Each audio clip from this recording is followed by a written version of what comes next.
Hey everybody, welcome back to the channel. Today we got our first Dungeons & Dragons Direct, which is quite fun. I'm a big Nintendo fan personally, so I've always loved their Directs, and it's cool to see D&D doing it as well. My name is Quinn the GM, and today I'm going to break down all of the news that we've seen, primarily focusing on the news we got around just the game itself, less so the media stuff like the movie and whatnot. But yeah, let's dive into it, and if you're new here, be sure to subscribe if you enjoy. I do a lot of D&D stuff, so yeah, let's jump into it. The first piece of news we got was a huge one. Spelljammer Adventures in Space comes out August 16th. It's not a book per se. It is a set of 3 books and a dungeon master screen and a map, which is really, really cool.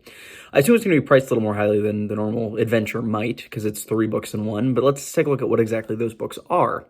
The Astral Adventurer's Guide is sort of a player's handbook specific for the setting. It is 64 pages and contains the 6 new playable races that we saw within the Unearthed Arcana based in Spelljammer. I believe that was late last year. Boo's Astral Menagerie is similar to the Monster Manual in that it's a bunch of creatures for the DM to use in Spelljammer specifically. They mentioned things like vampirates was the one that really stood out to me because that sounded really cool. And lastly, there's the Light of Xeraxis. I think I'm pronouncing that correctly. I apologize. It is an adventure designed for levels 5 through 8. They said it has 12 episodes.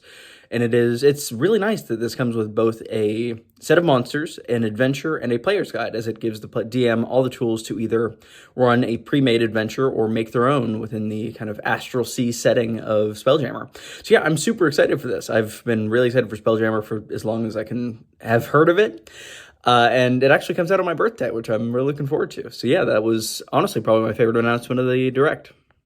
To get a little more specific on the races, there are 6 of them. The Astral Elves, the Hadozi, which is my personal favorite. They're kind of monkey-ish folks. I really, really like their design and their abilities in the Unearthed Arcana. Hopefully they're kind of similar. Plasmoids, which are slime people, oozes, as the guy in the Direct said. They also had Autognomes, Thrykeen, which are like ant people. And the last of them is the GIF, which is already a monster in 5th edition, so it's great to have that as a player race too. And Hippo People just seems like a really fun and fantastical idea that I'm excited to have in my worlds.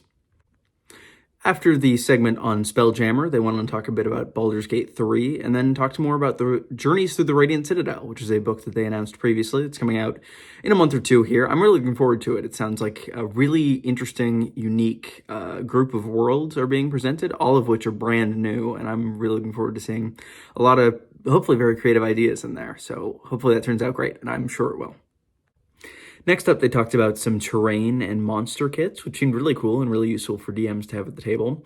Following that, they talked a bit about the movie, which is upcoming. I think it got delayed a little bit, but that's not really something I'm super interested in. I hope it's good for the sake of the game, but we'll see. They then went on to talk about the next starter adventure, which is really cool. I really enjoyed the last one, the Dragon of Icefire Peak, and it seems like this one has elements that they say are digitally available as well, which is quite nice. And I think it'd be great to allow players to have that digital toolset, especially for games that are more online rather than in person. I think in a post-pandemic world, that's very much a good thing to look towards. And I think it's great to have that option, especially now that they bought D&D Beyond, which I really like as a platform. They went on to announce some more digital stuff and ended the Direct with an announcement of Dragonlance, which was quite exciting. Particularly, they announced a battle game, supposedly, so that seems like a separate product from D&D. But as well as a book itself, that being called, I believe, Shadow of the Dragon Queen is what it was called, which sounds quite fun. Though the book did not even have cover art yet. It's very early stages, I'm sure. But the UA we got this month, or last month, that would be now, does seem to show kind of directions that this might be headed, and I really like the stuff they had there, so I'm quite excited to see this as well. Overall, I've never played a Dragonlance game before, but that might change with this new announcement. Overall, I really enjoyed all of the stuff they announced this Direct, and I think that a lot of it is quite interesting and it's going to be quite fun. I apologize for a bit messier than usual. I was caught in the rain a little bit, but I figured I'd end off a little video segment here.